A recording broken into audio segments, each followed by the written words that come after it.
somente o céu tem pra dar. Por isso meu coração se abre para escutar. Por mais difícil que seja seguir, tua palavra queremos ouvir. Por mais difícil de se praticar, tua palavra queremos guardar.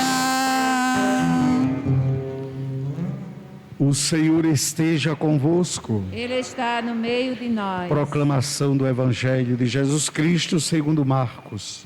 Glória a vós, Senhor. Naquele tempo, Jesus disse a seus discípulos: naqueles dias, depois da grande tribulação, o sol vai se escurecer e a lua não brilhará mais. As estrelas começarão a cair do céu e as forças do céu serão abaladas. Então vereis o Filho do Homem vindo nas nuvens com grande poder e glória. Ele enviará os anjos aos quatro cantos da terra e reunirá os eleitos de Deus de uma extremidade à outra da terra. Aprendei, pois, da figueira esta parábola. Quando seus ramos ficam verdes e as folhas começam a brotar, sabeis que o verão está perto. Assim também, quando virdes acontecer essas coisas, ficais sabendo que o Filho do Homem está próximo, às portas.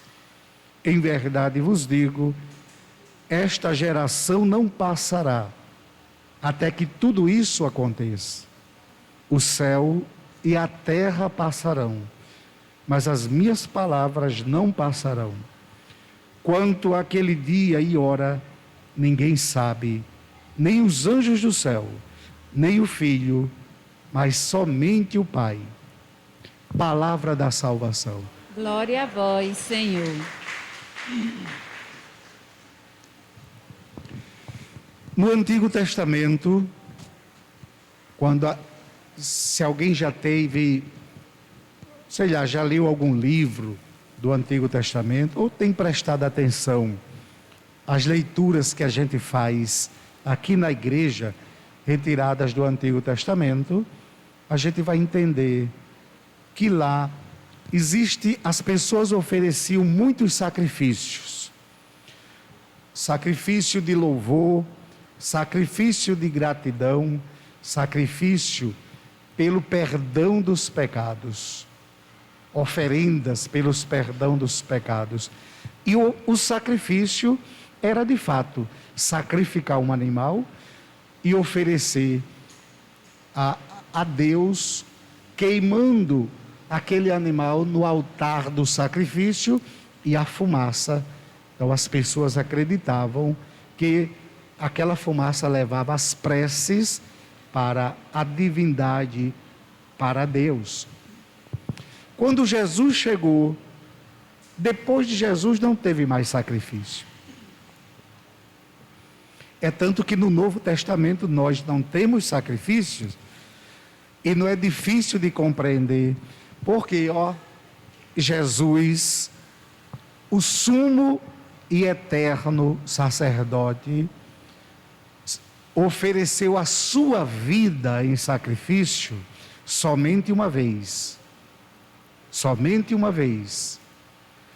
E resolveu de uma vez só o que os sumos sacerdotes do Antigo Testamento todos os anos tinham que oferecer sacrifício, todos os anos. É o que diz a segunda leitura de hoje. O sumo e eterno sacerdote Jesus Cristo, nós temos esse sumo e eterno sacerdote do santuário do céu, garantindo para todos nós que o céu é nosso.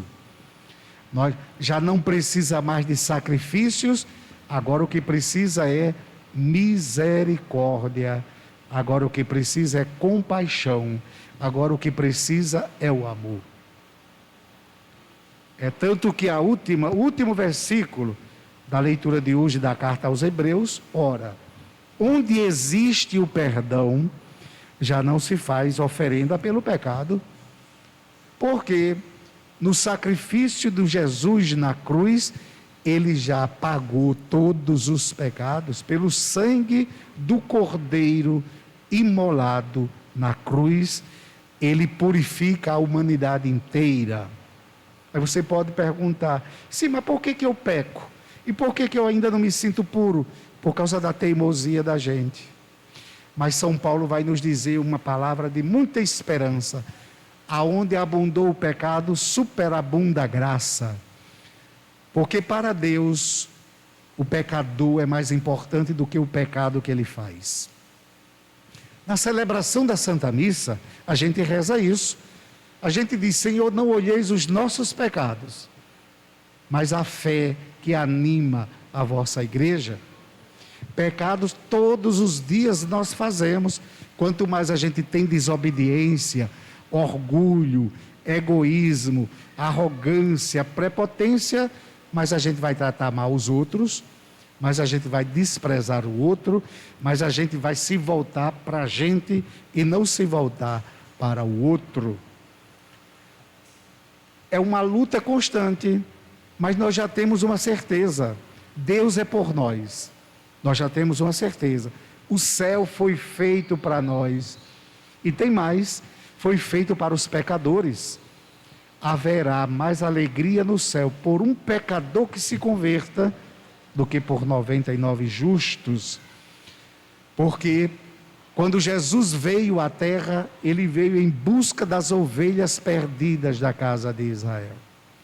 A preocupação dos seguidores de Jesus era, Senhor, quando é que vai acontecer isso? E pediam sinais, qual é o sinal de que vai acontecer essa vinda do Filho do Homem?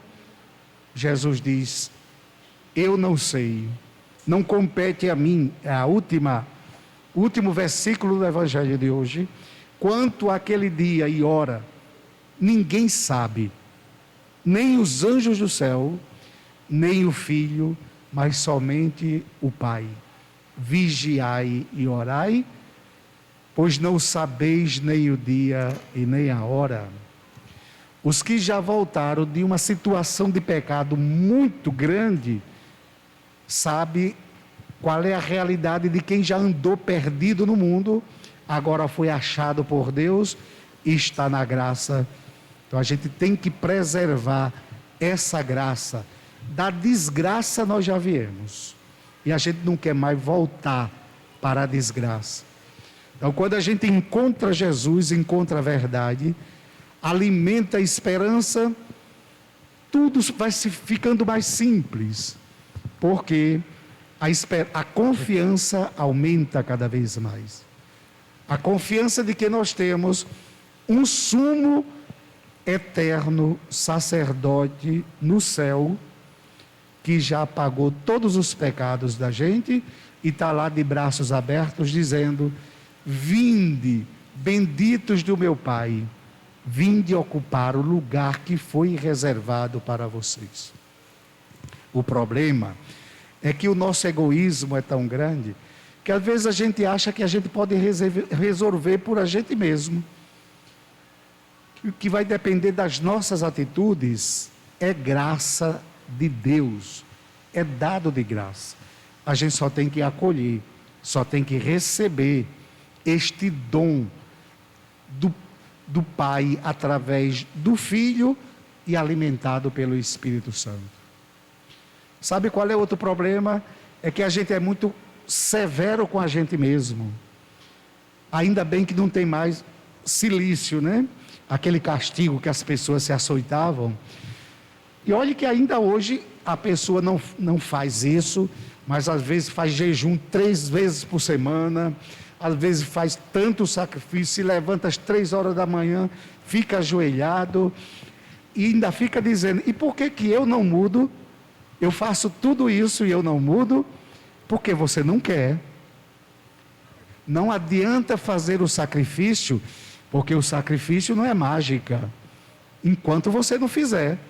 Porque a graça supõe a natureza.